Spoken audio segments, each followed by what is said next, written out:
আমি পদ্মজা, পর্ব ৭০। লেখিকা ইলমা বেহরোজ। তোমাদের সঙ্গে রয়েছি আমি, প্রীতম। বাইরে বৃষ্টি হচ্ছে, তাই ব্যাকগ্রাউন্ড নয়েজটাকে একটু মানিয়ে নিও। তো চলো, আর সময় নষ্ট না করে আজকের পর্ব শুরু করা যাক। পাতালপুরে নিস্তব্ধতায় ছেয়ে গেছে। কোনো সাড়া শব্দ নেই। বি3-তে মেয়েগুলো বাঁধা অবস্থায় পড়ে আছে। পদ্মজা A1-এর পালঙ্কে শুয়ে আছে। তার শরীরে বিন্দুমাত্র শক্তি নেই। ঘরের ছাদে অপলক চোখে তাকিয়ে আছে। চোখ দুটি শুষ্ক, এক ফোঁটাও পানি নেই। নিষ্প্রাণ হয়ে গেছে সে। বিটুর দরজার পাশে দেয়াল ঘেঁষে বসে আছে আমির। তার চাহনি এলোমেলো, মস্তিষ্ক অন্যমনস্ক। এক টুকরো ছোট পাথর কামড়াচ্ছে। পাথরটা দিয়ে নিজের দাঁতে আঘাত করছে। মজিদ তীক্ষ্ণ চোখে অনেকক্ষণ যাবৎ আমিরকে পরখ করছেন। তিনি আমিরের হাবভাব বোঝার চেষ্টা করছেন। আমিরের দুই হাত অনেকক্ষণ ধরে কাঁপছে, এমনকি তার শরীরও কাঁপছে। মজিদ বিস্মিত। আমির দুই হাতে মাথা চেপে ধরে সেজদার মতো উবু হয়। আর্তনাদের মতো শব্দ করে মুখে দুই হাতে মেঝে খামচে ধরার চেষ্টা করে। খলিল কিছু বলতে চাইলে মজিদ আটকে বললেন, এখন কোনো শব্দ করা ঠিক হবে না। ওর মাথা ঠিক নেই। আমির সোজা হয়ে বসে। তার চোখ দুটি রক্তের মতো লাল হয়ে গেছে। মেঝেতে শুয়ে দুই হাতে নিজের চুল টেনে ধরে কিছু একটা ভাবছে সে। দেখে মনে হচ্ছে সমুদ্রের অতলে সে হারিয়ে যাচ্ছে। পানি খেতে খেতে তার নিঃশ্বাস বন্ধ হয়ে আসছে। কোন দিকে সাঁতরালে কিনারা পাওয়া যাবে ধার করতে পারছে না।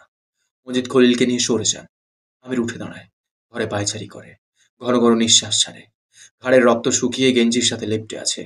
আমির চেয়ারে বসে হেলান দিল। চোখ বুঝতেই ভেসে ওঠে পুরনো মুহূর্ত। আকাশে লক্ষ লক্ষ তারা। তার মাঝে ছিল একটা মাত্র চাঁদ। আকাশের নিচে পদ্মনীড়ের ছাদে আমির পদ্মজাকে দুই হাতে জড়িয়ে ধরে দাঁড়িয়েছিল। মৃদু কোমল বাতাসকে সাক্ষী রেখে পদ্মজা বলেছিল, পৃথিবীর শ্রেষ্ঠ পুরুষ স্বামীটি আমার, তাই প্রতিটি মেয়ের আমাকে হিংসে করা উচিত। আমির দ্রুত চোখ খুলে ফেলে। তার শরীর বেয়ে ঘাম ছুটছে। অস্থির অস্থির লাগছে।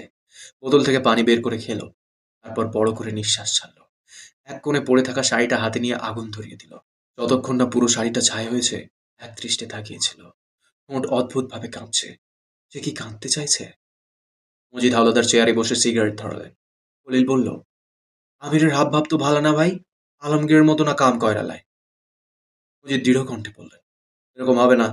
আমির কখনো নিজের তৈরি করা সাম্রাজ্য ছাড়বে না। তুই বের হয়ে যা। বন্ধুরা বসে আছে। তুমি এইখানে থাকবা? আর কেউ আছে এখানে?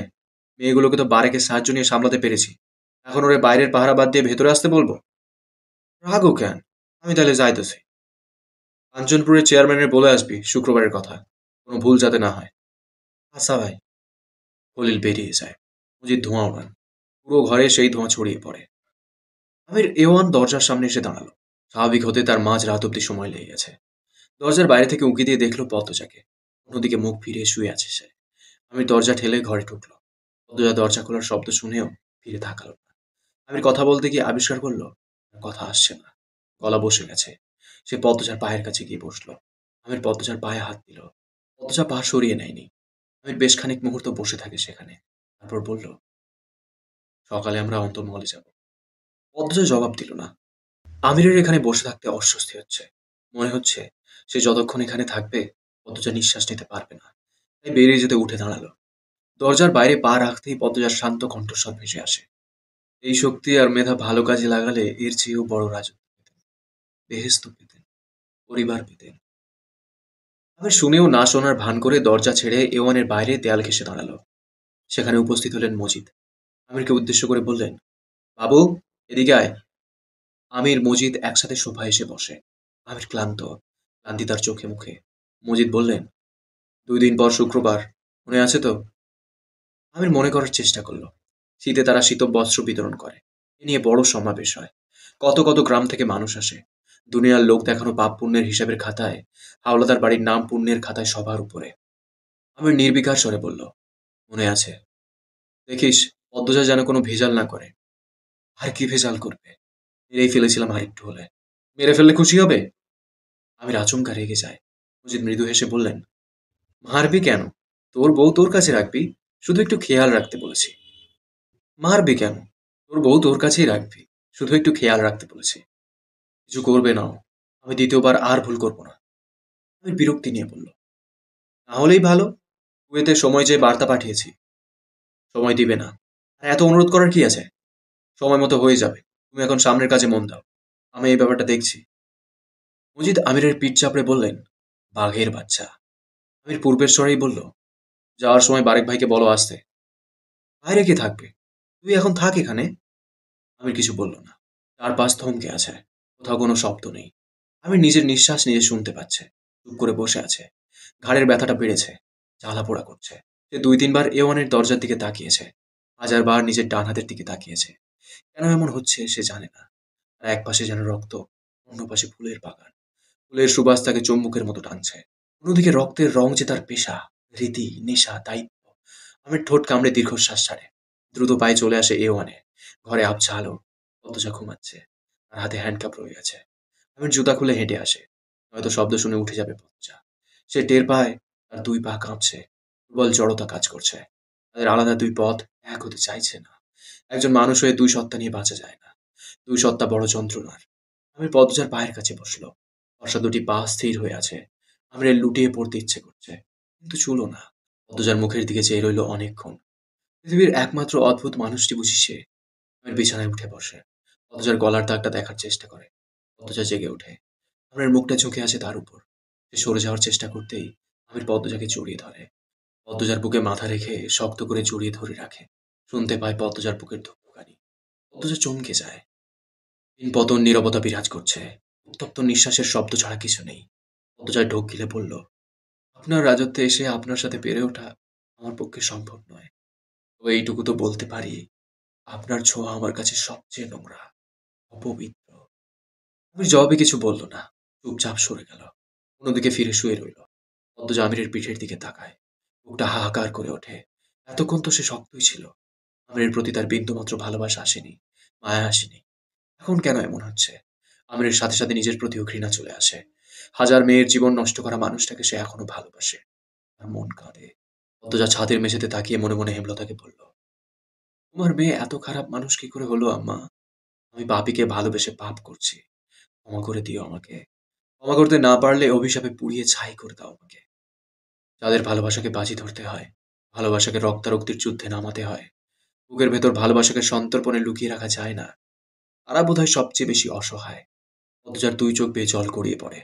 সে ভেজা কণ্ঠে বলল, সেদিন আপনার মনে হবে আপনার দ্বারা আর কারো ক্ষতি হবে না, পাপ হবে না, সেদিন আমাকে পদ্মাবতী ডেকে জড়িয়ে ধরবেন। আমি নিশ্চুপ রইল। কিছু বলার মতো ভাষা তার মস্তিষ্কে নেই। সে নির্বাক। পৃথিবীতে ৩টা মানুষকে সে ভালোবেসেছে। তার থেকে ২টো মানুষই তার পাপের জন্য তার থেকে দূরে সরে গিয়েছে। আরেকজন চলে যাওয়ার পথে। তারপরও আমির পারে না সবকিছু ছেড়ে ছুড়ে দূরে হারিয়ে যেতে। তার ইচ্ছে করে না। সে ভাবতে পারে না। পদ্মজা কাঁদতে কাঁদতে বলল, আমার মা নেই, বাবা নেই। আমার স্বপ্ন, আশা সবকিছু তো আপনিই ছিলেন। আপনাকে নিয়ে আমি বৃদ্ধ হতে চেয়েছি। সেই আপনি আমাকে মেরে ফেলতে চেয়েছিলেন। শত শত মেয়েকে পিটিয়ে জান ছিনিয়ে নেন। আল্লাহর দোহাই লাগে, আমার কষ্টটা অনুভব করুন। আমি হাসরের ময়দানে কি করে মুখ দেখাবো? মৃত অত্যাচারিত মেয়েগুলোর সামনে কি করে দাঁড়াবো? হাসরের ময়দানে সবাই আমার দিকে ঘৃণ্য চোখে চেয়ে থাকবে। কলঙ্কিনী আমি। আপনার বউ হয়ে আমি কলঙ্কিনী হয়েছি। মেয়েগুলোর বাবা মাকে আমি কি বলবো?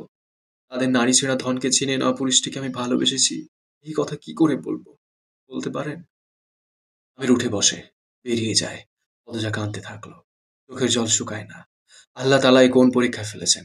আমির খুব দ্রুত ফিরে আসে। তার হাতে লম্বা একখানা বস্তু। সে সেই বস্তুটি বিছানার উপর রেখে প্যান্ট থেকে চাবি বের করল। হ্যান্ডকাপ খুলে পদ্মজাকে বসিয়ে দিল। তারপর পদ্মজার সামনে বস্তুটি ধরে শান্ত স্বরে বলল, আমি পারবো না সরে আসতে। এই তলোয়ার ব্যবহার করা হয়নি। খুব পছন্দ করে এনেছিলাম। তোমার হাতে তুলে দিলাম। যদি পারো, মুক্তি দিও আমাকে। কোনো কলঙ্ক রেখো না গায়ে। হাসরের ময়দানেও তুমি সবচেয়ে সুন্দর, সম্মানিত এবং দামি থাকবে। শুধু বেহেশতে দুজনের একসাথে রাজপ্রাসাদে থাকার স্বপ্নটা পূরণ হবে না।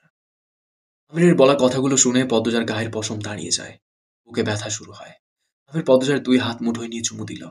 তারপর বলল, শেষবার ছুঁয়েছি। আর ছুঁবো না। শপথ করছি। আর ছুঁবো না। তারপর ছুটে বেরিয়ে যায় ঘর থেকে।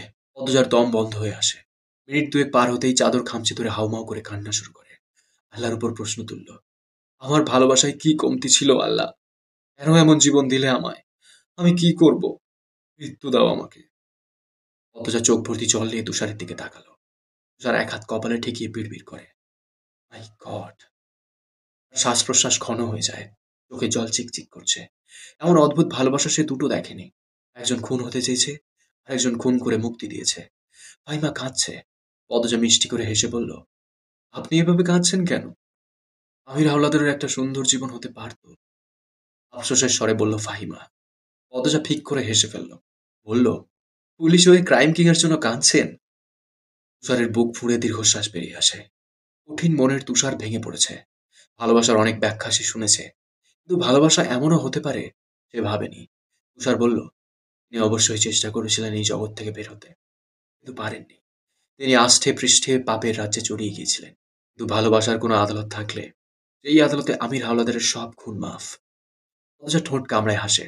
অনেক কাহিনী, অনেক কান্না তো এখনো বাকি। এরা এইটুকুতেই কেঁদে অস্থির। আর ভীষণ হাসি পাচ্ছে, ভীষণ।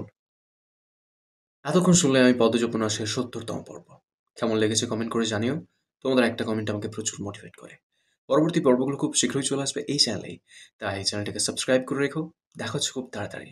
ততক্ষণ সুস্থ থেকো, ভালো থেকো। Thank you.